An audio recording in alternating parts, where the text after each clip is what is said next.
हरे भरे पहाड़ों और घने जंगलों से घिरा एक छोटा सा गांव था, सूर्यपुर। ये गांव अपनी खूबसूरती और शांति के लिए जाना जाता था। लेकिन इस शांति के पीछे एक पुराना रहस्य छिपा हुआ था, जिसके बारे में गांव के बुजुर्ग अक्सर धीमी आवाज में बात करते थे। गांव के किनारे एक पुराना सुनसान जंगल था, जिसे लोग अंधेरा वन कहते थे। कहा जाता था कि वहां रात के समय एक रहस्यमयी घोड़ा दिखाई देता है।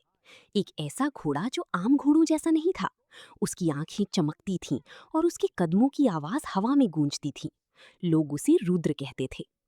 गांव में एक 15 साल का लड़का रहता था, आरव। वो बहादुर, जिज्ञासु और थोड़ा शरारती भी था। उसे नई नई चीजों की खोज करना बहुत पसंद था। एक दिन जब वो अपने दोस्तों के साथ खेल रहा था, उसने कुछ बुजुर्गों को बात करते सुना। कल रात फिर से वो घोड़ा दिखा, अंधेरे जंगल में। आरव की आंखें चमक उठी। कौन सा घोड़ा? उसने उत्सुकता से पूछा। एक बुजुर्ग ने गहरी सांस ली। रुद्र, वो कोई साधारण घोड़ा नहीं है बेटा, उससे दूर रहना ही बेहतर है। लेकिन आरव ऐसा लड़का नहीं था जो डर जाए। उसके मन में सवाल उठने लगे। क्या सच में कोई रहस्यमयी घोड़ा है? वो कैसा दिखता होगा? उसने ठान लिया, वो इस रहस्य का पता लगाएगा। उस रात चांद आधा था और आसमान में हल्की धुंध छाई हुई थी। आरव चुपके से अपने घर से निकल पड़ा और अंधेरी जंगल की ओर बढ़ने लगा। जंगल में अजीब सी शांति थी। हवा में सरसराहट थी, जैसे पेड़ आपस में कुछ फुसफुसा रही हों। अचानक तप तप तप, घोड़े के कदमों की आवाज। आरव का दिल तेजी से धड़कने लगा। उसने धीरे धीरे आवाज की दिशा में कदम बढ़ाई और फिर उसने उसे देखा। एक काला घोड़ा, जिसकी आंखें नीली रोशनी से चमक रही थीं। उसकी चमकती हुई अयाल हवा में लहरा रही थी।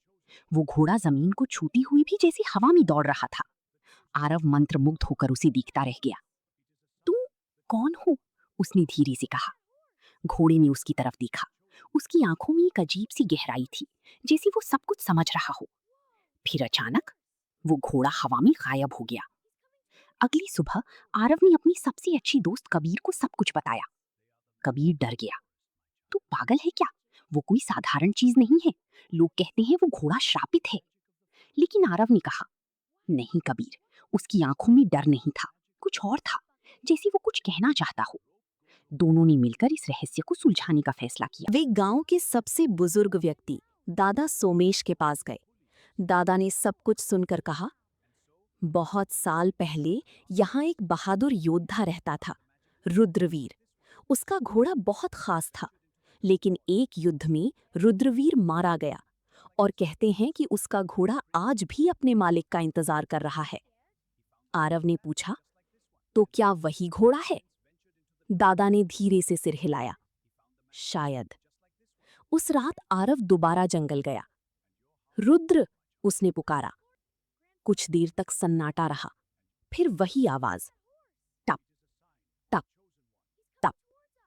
घोड़ा सामने आ गया। इस बार आरव नहीं डरा। वो धीरे धीरे आगे बढ़ा। मैं तुम्हें नुकसान नहीं पहुंचाऊंगा, उसने कहा। घोड़ा उसके पास आया, उसे सूंघा और अपना सिर उसके हाथ पर रख दिया। यहीं से उनकी दोस्ती की शुरुआत हुई। गांव में एक लालची आदमी था, भानु। उसने भी उस घोड़े के बारे में सुन रखा था। अगर मैं उसे पकड़ लूं तो मैं अमीर बन जाऊंगा, उसने सोचा। उसने जंगल में जाल बिछाना शुरू कर दिया। एक रात जब आरव रुद्र से मिलने गया तो जंगल में कुछ अजीब लगा। रुद्र बेचैन था। अचानक धड़ाम, एक जाल उस पर आ गिरा। रुद्र, आरव चिल्लाया। भानु और उसके आदमी सामने आ गए। आखिरकार पकड़ लिया, भानु हंसा। लेकिन तभी रुद्र की आंखें तेज रोशनी से चमकने लगी। आसमान में बादल गरजने लगी। एक जोरदार हिनहिनाहट और जाल टूट गया।